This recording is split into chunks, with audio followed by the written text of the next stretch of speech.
data availability layer. And we welcome on stage again Siddharth Lalwani. So first of all, like what we are building, we're calling it liquidity availability layer. Now you can see why we choose this name, because data availability is sexy right now. Even like there was a typo that put it as like data availability layer. But yeah, so just like starting off with our journey, why we started Range Protocol. So like a brief background on my side. Prior to starting this, I was working with a OTC trading desk where we used to do a lot of sophisticated DeFi strategies for a lot of institutional players. Going forward, we were building a lot of Legos to sort of make DeFi more and more efficient in terms of like RFQ trading, solvers, etc. So at that point, what we felt is that like as these different DeFi protocols get more and more efficient, a trade-off of that would be that they will get a little bit more complicated for a normal user to interact with. So for a normal user, you will need some level of abstraction in terms of the complexity of that. So that's how the journey started. We wanted to build these like infrastructure across different asset segments for sort of making it a bit more efficient, having non-custodial vaults where these sophisticated trading partners, market makers, trading desk, etc., could sort of do some sophisticated interactions, but all that in a completely non-custodial and trustless manner. So that's how we got started. A little bit on the stats on our journey. So we launched in June last year. It's been like around 6 to 8 months since we have been live. In that period, now we have sort of launched our strategies across different asset segments. We have vaults on spot concentrated liquidity AMMs like Uniswap V3, PancakeSwap, etc. We have a lot of sophisticated strategies across different liquid staking platforms where aside from managing the secondary market, we interact with like directly restaking, like staking and unstaking on these different platforms like Lido, Stader, etc. Then aside from that, we were doing a lot of sophisticated interactions for a lot of these real world assets, namely Ondo, where we had like sophisticated vaults which interact both on the primary market side and on the secondary market side. And then yeah, aside from that, then we are expanded our strategy set to be live. We have a like a vault on top of Blend. We have like a derivative like perpetual market making vault that we just launched today on top of Vertex, and which has also settled another 100 million volume within the last 1 week. Aside from that, currently we have around 30 million in TVL. We are live across, I think the number has increased. Now we are live across 12 blockchain ecosystems, and we have settled more than 2.6 billion in trading volume so far. So yeah, so far what we have been building, we sort of see it as basically like the chapter 1 of our journey, where we build this different Legos that sort of make these things efficient and sort of provide a way for a lot of these like retail users to sort of earn yield and do a lot more active stuff. Like how I see this is that in the previous DeFi summer, if you remember, a lot of like these yield optimizations that used to happen were a lot of like naive stuff, like basically leverage looping or auto compounding yield and all that. From our perspective, I think going forward, the alpha will be that if you can do a lot of sophisticated stuff for which you would need some kind of sophisticated infra, like for aggregating liquidity, you need all these private market makers and etc. So that was our key focus when we started this. But on our team side, we are super bullish on the whole modular thesis. So the next part of our journey is sort of like how can we improve our offerings even further for like a whole modular blockchain world. So from that perspective, I'll just say something synonymous on how I see things right now. Like if you look, compare like say Android smartphones with Apple smartphones, most of the users would say like Apple smartphones are a lot more efficient. And one of the reasons how I see it, like from my side, I used to prior to this work at Samsung, so I really love Samsung. But in general, like how I see is like on Apple side, they sort of build both the hardware and software. So basically, they can get a lot more efficient.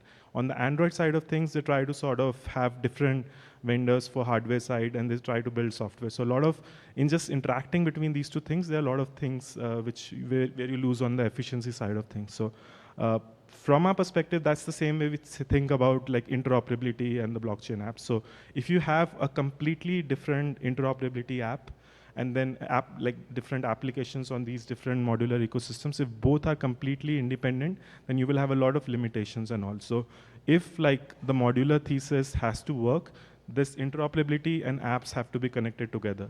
So that's how we sort of see this. Like this is basically, all of this is basically like the next version of our chapter. So how we see this is like current DeFi applications are sort of built for monolithic chains where like your app logic is connected to the assets.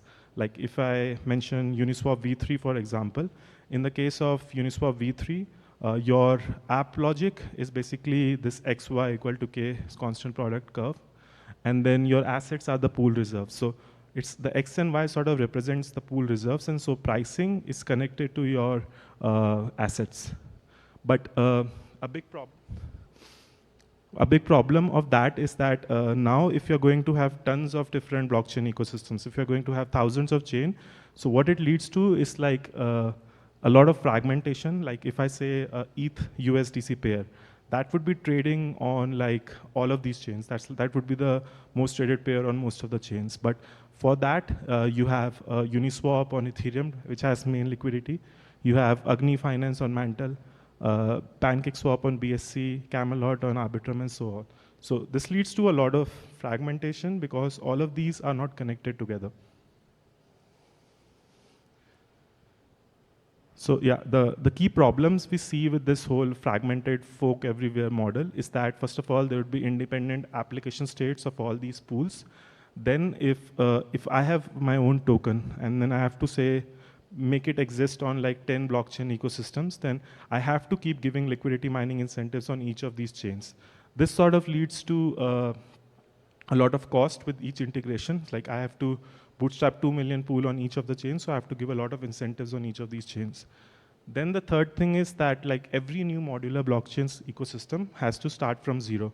So consider like the big ecosystems that have worked right now, like say Mantle, Manta, Bera Chain, for example. These are pretty well capitalized teams. But like the whole pitch of interoperability and like modular world is that you can deploy a rollup in 5 minutes specific to you, like alt layer, and a lot of rollup as a service protocols are trying to do that. But not every team would have as much capital to sort of bootstrap like a 50 million DeFi ecosystem for all the other things to work. So that's why like this whole model where you need to bootstrap the whole DeFi ecosystem right from the start won't work for a lot of the chains. So yeah, that's what we have been working on for a while. We are trying to build this new narrative of liquidity availability layer, and we're going to call this Fiber. And like what it basically does is like we are just trying to separate out the logic part of the things from the assets.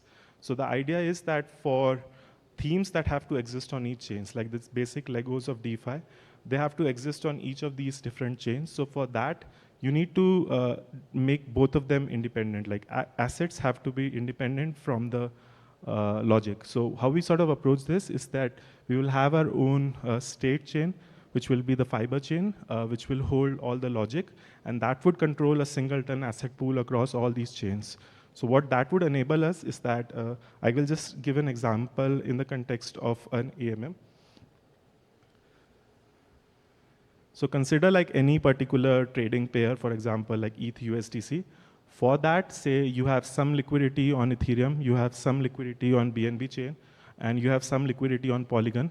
But if all of these were independent, then if I try to trade a big size on say Polygon liquidity, then I will have a significant slippage. But consider the case like all of these liquidities were aggregated and there was a single state that was represented across all these three chains. That would be super efficient. So that's what we have been working on. That's where a lot of nitty-gritties of that we will reveal later. Like it's still in the works. We plan to do a lot of announcements around mid-March. But that's what we have been working on. So how it would sort of help new ecosystems is that, say, if you're trying to launch your own new chain, in that scenario, if you are not connected to Fiber, so you would have very limited liquidity for these pairs. But consider that for ETH USDC pair itself, if there's a 10 million pool on Ethereum mainnet for that pair, now if you launch your chain, even with 100K liquidity, if it's connected to this, you would basically have the pricing power of a 10 million pool. So you wouldn't have slippage for small swaps. that would be a significant UX improvement that would be there. So yeah, a lot of this is still not in the public domain. We are sort of have a lot of these things cooking on our side that we are trying to work on.